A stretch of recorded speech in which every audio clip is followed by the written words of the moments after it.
My teaching experience to a Year 12 Catholic Studies class presented issues with ICT management in the classroom. With consideration of the fact that the class would be soon undertaking their HSC, I thought it appropriate to implement teal writing to improve paragraph structuring techniques. I instructed the class to use their electronic devices to construct and submit their paragraphs. Although the integration of ICT assisted in the collection of work in an organised and timely manner, managing student behaviour proved challenging. As I communicated the use of laptops for the learning activity, some students became distracted. As I instructed students to begin the activity, I noticed that many were off task and demonstrating unethical use of ICT. When implementing the use of ICT in the classroom, it is important that I establish and communicate clear and concise expectations and task instruction, and plan relevant activities that allow room for modifications, disturbances, and misbehaviour. Planning to engage and manage students in a manner that conveys positive expectations and an understanding of students will prevent behavioural issues in the classroom. My lack of understanding of the need to set equitable and consistent classroom rules impacted the effectiveness of the assigned task.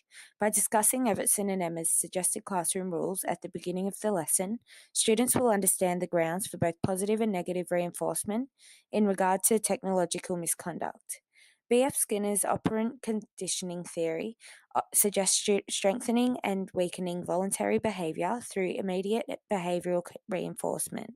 Cantor's interventionist approach and Doyle's ecological perspective identify the essentiality of organised instruction, establishing classroom expectations, and implementing corrective procedures to maximise students' access to learning and exercise control over students.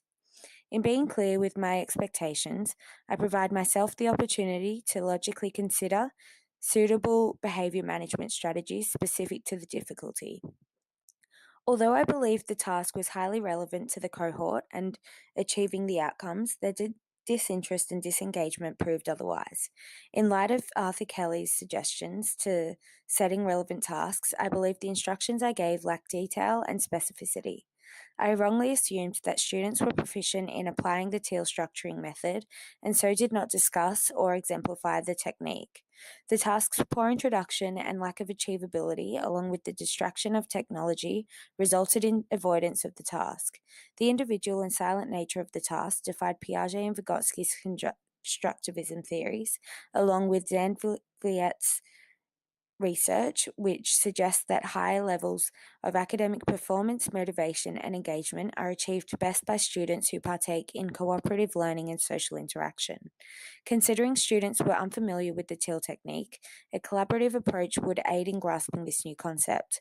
Thus, allowing opportunity for social interaction and active participation with one another would have proven more effective. The feedback that I received Created using Powtoon.